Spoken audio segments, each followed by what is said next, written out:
This program is brought to you by RE/MAX St. Andrews. Live in vacation by the sea.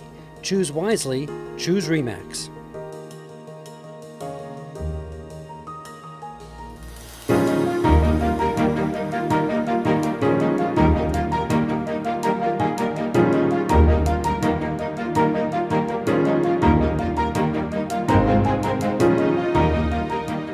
Hello, my name is Andrew Faas. Welcome to Following the Golden Rule.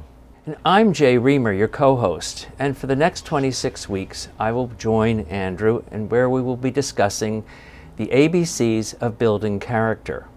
We invite you to leave your questions and comments on the CHCO-TV Facebook page or YouTube channel where the show will be posted. Now, before we get into Authentic, we have received a fair bit of feedback on the introduction, and a lot of it centered around how confident are you, Andrew, that the reformation of capitalism will occur? Well, before I answer that question, thank you, Jay, for convincing me to do this series and hosting it in beautiful St. Andrews by the Sea in New Brunswick, a community I am proud to be a part of. The reason for this pride is the wonderful sense of community that exists. Now, being a small town where everyone knows more about you than even you do, forces one to, as Will Rogers so succinctly put it, lead your life so you wouldn't be ashamed to sell the family parrot to the town gossip. How the small town of St. Andrews and the broader community of New Brunswick responded to coronavirus gives me some confidence that democracy works and everyone can play a leadership role, and where as a result the area became one, if not the safest place in the world. Having spent over a decade harping on the need to reform capitalism and being labeled a bit of a whack job by those who should have made it happen does not make me overly optimistic, particularly now that the stock market has rebounded. Now let me be clear, the rebound of the stock market does not mean the economy has rebounded. The market rebound reinforces my assessment that current leadership has no idea on how bad it is and will become for most everyone, who will have to endure significant adjustments to every aspect of their life. Those who are propping the stock market are disillusioned and in for a huge disappointment, which could be the fatal blow to our entire system. The anger and despair we have witnessed with the Black Lives Matter protest will multiply as people become more desperate. What is just not registering is reformation goes much beyond the overhaul of policing. Yes, police reform is necessary, but not sufficient, because it camouflages the other social issues that must be addressed. While I am hopeful that the reform will ultimately occur, I am concerned that it may have to be preceded by massive civil unrest, which could trigger police states and the end of democracy. The purpose of this series is to mobilize leaders of character to individually and collectively force the reformation to the new world and its norms, with a faint hope that we can do this fast enough. Individuals must go from being bystanders to protectors to resistors and defenders in this movement, and be inspired by Mahatma Gandhi's declaration, and I quote, "It is possible for a single individual to defy the whole might of an unjust empire to save his honor, his religion, his soul, and lay the foundation for that empire's fall or its regeneration." The hard reality today is that 2/3 of North Americans do not feel they can count on their supervisors and co-workers for support when things go wrong. The challenge for everyone is to change this perception by taking the lead in following the golden rule. Well, Andrew, you're certainly laying that out all on the table. Your comment about leaders of character, individually and collectively forcing the Reformation, is a great segue to today's topic. A is for authentic. So, what does authentic mean? Well, being authentic simply means being yourself, rather than someone you want to be or who someone else wants you to be. I have been listening to reactions by many leaders to the protests over the last couple of weeks, and quite frankly, appalled by how inauthentic most of them sound. Most of these leaders are where they are because of their rhetoric versus their actions. Today we do not need talkers. We need collaborators, so collectively we can figure it out. To better understand the meaning of authenticity, I urge our audience to view it in the context of who you most respect. The likely reason for this respect is that person's authenticity. Okay, so how does one become authentic? Well, first you should recognize authenticity is a combination of all of the characteristics we will be going through in this series. To be authentic, you must develop a strong sense of self by asking who you really are as a human being, and challenge yourself on whether you consistently do what is morally and ethically right. Uphold and protect your core beliefs. Tell your family members, your friends, associates, subordinates, and your superiors what they need to hear. Provide constructive criticism in an open, honest, and direct manner. Expose wrongdoings. Call people out for bad behavior. Genuinely compliment others. Express genuine gratitude. Actively listen.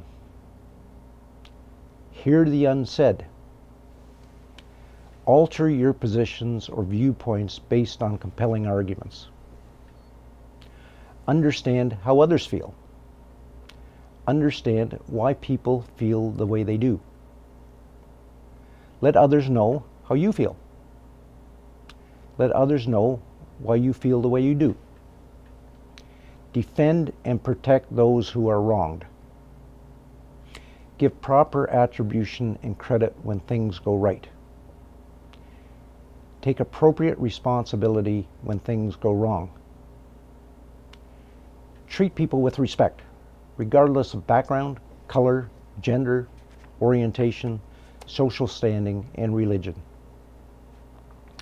Deliver on promises and commitments. Prop up people who fall. Protect confidentiality. Share your good fortune. And be as gracious in defeat as you are in victory. Well, that's quite a list, Andrew. Who would you rank high on such a list? Yes, it is a long list, but becoming a leader of character means you have to go beyond the rhetoric and the superficial. It must be comprehensive and consistently applied. The list is a compilation of what I heard from hundreds of people across North America in what they expect from leadership. Now, the person who stands out for me is President Obama, who continues to be a role model for being an authentic leader. Now, he reflected on this in a 2016 article called "The World I Want My Daughters to Grow Up In." And I quote, "Those of us in positions of power have to set the example with the way we treat one another, not by viewing those who disagree with us as unpatriotic or motivated by malice, but with a willingness to compromise. We have to listen to whom we disagree."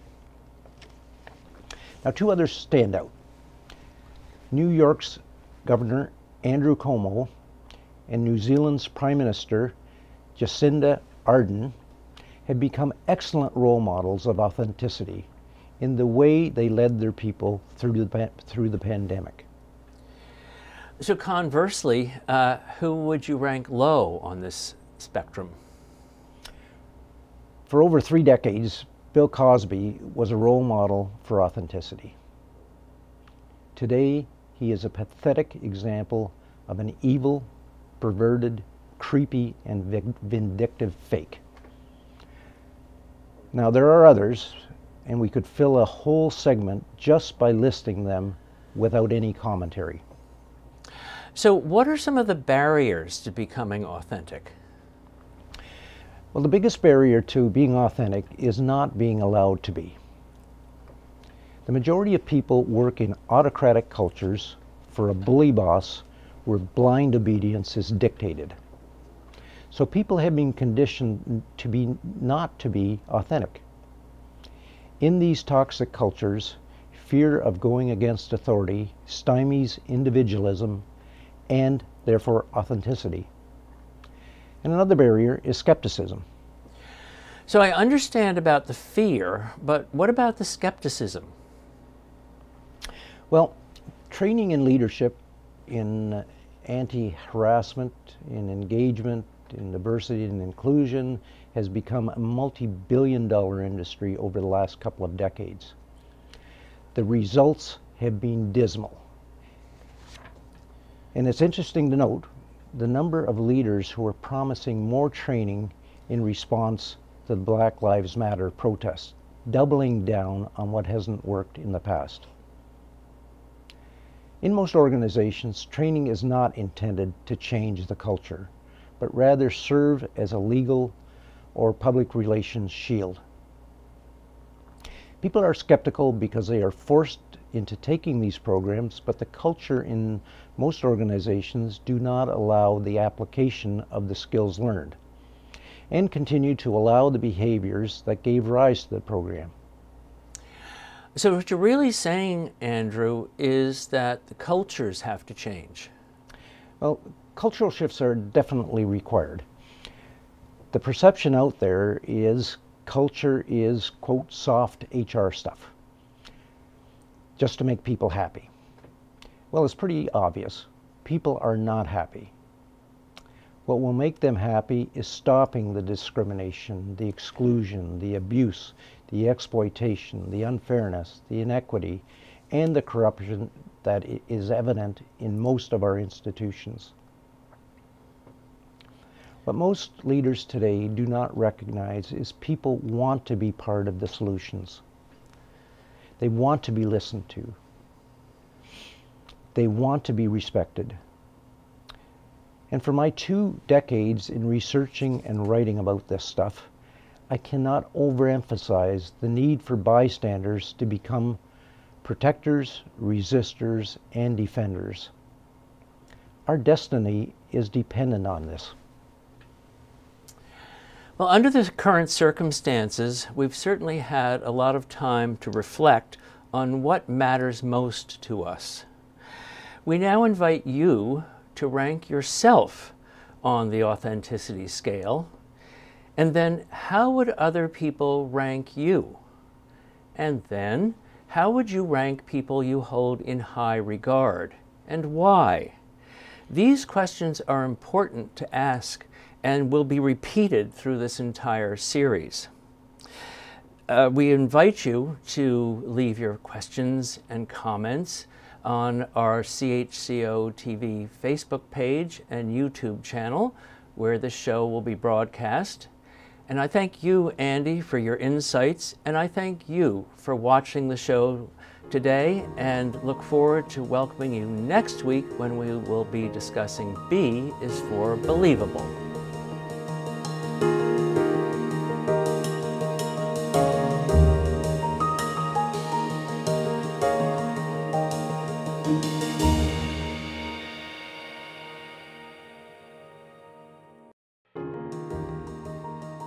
This program is brought to you by Remax St. Andrews. Live in vacation by the sea. Choose wisely. Choose Remax.